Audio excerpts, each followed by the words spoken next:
Hello dear students, मैं पंकज पालीवाल फिर से एक नई एडवांस प्रॉब्लम के साथ। डियर स्टूडेंट्स, आज की अपनी प्रॉब्लम है जेईई एडवांस्ड 2006 की मैग्नेटिक इफेक्ट ऑफ करंट की प्रॉब्लम है। क्वेश्चन इस तरीके से दिया हुआ है अपने को कि एक सर्कुलर लूप है इस तरीके से।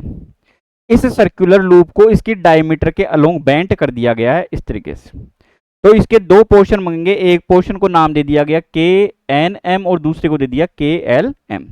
जो के एन एम है उसको एक्स जेड प्लेन में रख दिया, जो के एल एम है उसको वाई जेड प्लेन में रख दिया। दोनों में सेम डायरेक्शन के अंदर इस तरीके से डायरेक्शन शो की हुई है, आई करंट फ्लो हो रहा है।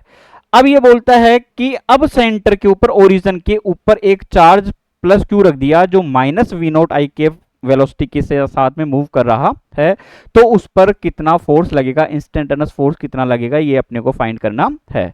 दूसरा कि अगर प्लस जे केप डायरेक्शन में एक मैग्नेटिक फील्ड बी नोट लगा दिया जाए तो इन दोनों पोर्शन के एल एम और के एन एम के कारण इस पूरे लूप के ऊपर नेट फोर्स कितना लगेगा, ये अपने को फाइंड करना है।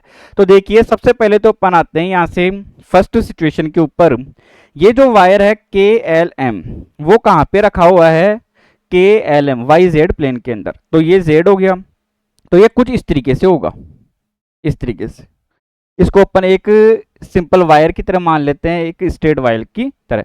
ये तो जेड प्लेन हो गया, तो ये वायर इस तरीके से जाएगा इधर, यानी ऐसे इस तरीके से कुछ। तो इसके अंदर करंट किधर फ्लो हो रहा है, इस तरीके से।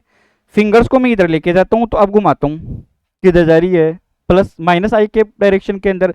तो इस के एल एम के कारण जो फोर्स होगा, सॉरी मैग्नेटिक फील्ड होगा B1, वो तो कितना होगा, सेमी सर्कुलर वायर के कारण mu not I upon 4 r किधर होगा, माइनस के आई के।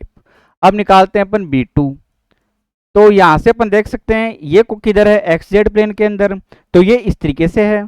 तो करंट इधर पास हो रहा है, फिंगर्स को लेके जाऊं किधर जा रही है, ऊपर की तरफ, प्लस जे केप के अंदर। तो अब ये कितना हुआ यहां से, mu not I upon 4r, और ये किधर होगा, प्लस के जे केप डायरेक्शन के अंदर। तो नेट मैग्नेटिक फील्ड यहां से कितना निकल के आया अपने पास में, mu not I upon 4r minus का आई केप प्लस का जे केप हो गया। अब कितना फोर्स लगेगा ये अपने को फाइंड करना है। तो F इक्वल टू कितना होता है, Q V क्रॉस B होता है यहां से। तो F equal to net force कितना लगेगा, Q V की जगह कितना हो गया, minus k V naught i cap cross, ये कितना होगा, mu not I upon 4r, ये हो गया माइनस का आई केप प्लस का जे केप हो गया। तो यहां से फोर्स की वैल्यू अपने पास में निकल के आ जाएगी, mu not I upon 4r हो गया, ये कितना हुआ Q, ये हो जाएगा V नॉट।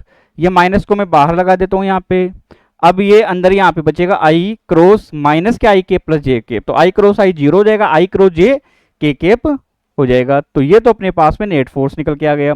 अब अपन देखते हैं कि अगर वाई डायरेक्शन में बी नोट मैग्नेटिक फील्ड लगा दे तो टोटल फोर्स कितना होगा। ये फर्स्ट सिचुएशन। सेकंड के ऊपर आते हैं। तो अब अपन ये देख सकते हैं, ये वाला जो वायर है के एल एम वो किधर है, वाई जेड प्लेन के अंदर। करंट किस तरीके से, इस तरीके से फ्लो हो रहा है इसके अंदर। मैग्नेटिक फील्ड किधर है, जे केप के अंदर। किधर फोर्स लगेगा, आई केप के अंदर। तो F1 तो कितना होगा, आई एल बी। अब L कितना होगा, तो इसको सिंपल स्ट्रेट वायर की तरह लेंगे। तो L कितना हो जाएगा, 2r। मैग्नेटिक फील्ड कितना है, बी नोट किधर होगा, आई केप के अंदर। दूसरा F2, तो इसके अंदर कितना होगा, सेम रहेगा, आई 2r इंटू बी नोट। अब डायरेक्शन किधर होगी, तो यहां से आप देख सकते हो किधर है, एक्स जेड के अंदर, यानी ऐसे है ये कुछ इस तरीके से। करंट किधर फ्लो होगा, इस तरीके से। मैग्नेटिक फील्ड किधर है, ऊपर की तरफ, तो इसको इस तरीके से कर दिया मैंने। तो यहां से आप देख सकते हो किधर फोर्स जा रहा है, आई केप के अंदर। तो ये भी कितना होगा, आई केप हो जाएगा। तो यहां से अपने पास में नेट फोर्स कितना निकल के आ जाएगा, 4IR B नोट। किस डायरेक्शन में, आई केप डायरेक्शन के अंदर।